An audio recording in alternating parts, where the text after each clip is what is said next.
restrictions and high security clearance that prevented them from telling the general public about it. What we photographed up there affected me for the rest of my life. In 1964, former U.S. Air Force Lieutenant Bob Jacobs was in the 1369th Photo Squadron at Vandenberg Air Force Base in California. He was in charge of photo-optical instrumentation at a tracking site in Big Sur, 124 miles away. His mission was to film an Atlas rocket go through all 3 stages of powered flight. This particular mission was part of the Nike Zeus objective for the development of an anti-missile missile during the height of the Cold War. All cameras rolled as they heard liftoff from Vandenberg over their radio. 5, 4, 3, 2, 1.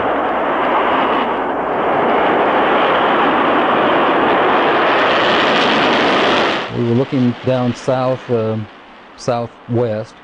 and the missile popped up through the fog. It was just beautiful. And our guys on our M45 tracking mount with 180-inch lenses on it got it. And sure enough, we could see all 3 stages of powered flight as they burned out and dropped away. And then, of course, to our naked eye, all we saw was a smoke trail going off into subspace. So we whooped and shouted and heard the film wrap off in the BU telescope, and figured, well, that was our first big deal, and we got it. Lieutenant Jacobs then took the cans of film down to Vandenberg to have them developed that night. The following morning, Jacobs was ordered to go immediately to the office of Major Florence J. Mansman, the ranking optical instrumentation officer in charge. I walked into his office, and they had a screen and a 16mm projector set up. There was a couch, and Major Mansman said, sit down, and there were 2 guys, as I recall, 2 guys in gray suits, civilian clothes, which was fairly unusual. And Major Mansman said, watch this, and turned on the film projector. And I watched the screen, and there was the launch from the day or 2 before at Big Sur. As the Atlas missile entered the frame, we could see the whole 3rd stage, which has 2 rocket nozzles like this and one in the center, a gimbaled one in the center, filling our frame from about 160 miles. That was pretty exciting optics. And then on that telescope, we could see the warhead, the dummy warhead. According to Jacobs, at this stage the rocket was traveling between 11 and 14,000 miles per hour when a saucer-shaped craft entered the frame. It flew into the frame like this, and it shot a beam of light at the warhead.